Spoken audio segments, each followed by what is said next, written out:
Joneses and why you pretty much should probably not be seeing this weekend just in general. Here's the thing about Keeping Up with the Joneses, okay? Keeping Up with the Joneses, I thought was going to be a little bit of a mesh between like The Burbs. Anybody remember The Burbs with Tom Hanks, came out in 1989?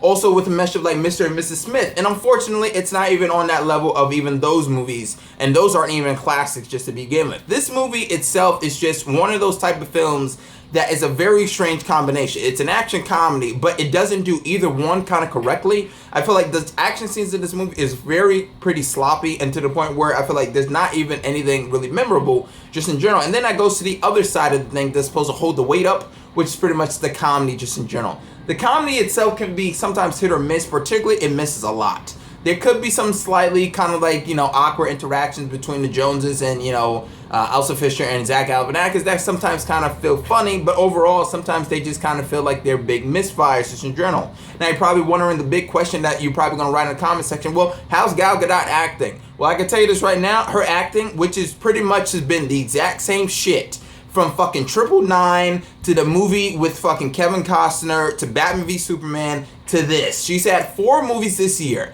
And I don't know, and I actually like Gal Gadot. And I think she's actually one of the best looking parts of this movie, mixed with Elsa Fisher.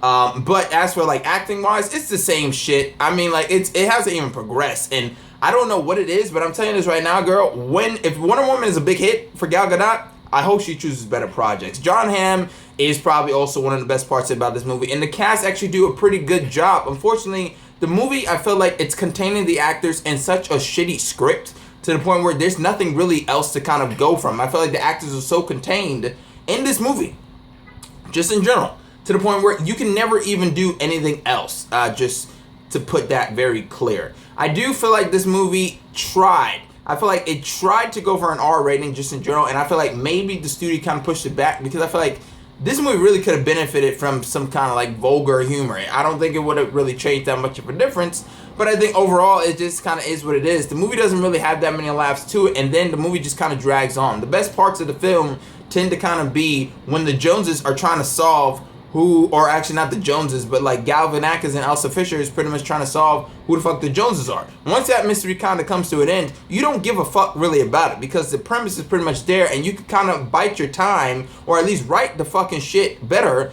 than what is kind of coming next. And the movie just feels very predictable to the point where you feel like you've seen this before. And guess what? You pretty much have. You've seen these type of films like True Lies or whatever it may be. The regular person gets inside the spy world, they kind of learn the shit, whatever. It's no different. And then they kind of get along. It's no different. You don't need to really see this movie unless you want to get a hard-on from Elsa Fisher or maybe Gal Gadot. But then again, that's on your Google Images. Fucking type that up and it could save you about $15. But that's just my thought. Comment, subscribe, and like if you enjoyed this review, which you probably didn't, but if you did, you can actually subscribe. And this is legit truth right now. Honestly, I feel like this movie was just a waste of everybody's time. There's not really much to say. I can like go on a rant, but I'm not even going to really do that. Or maybe I have already done it. But either way, save your money. It's not really worth it. It's just kind of a big waste of time. The action scenes are kind of lackluster. The comedy is really lackluster. And then you kind of just get a cast trying their hardest to do something in a movie that is just not offering them anything at all. And these actors should be doing a lot more better things, just in general. But that's just my thought. Comment, subscribe, and like. Chris Smith, I'm signing out.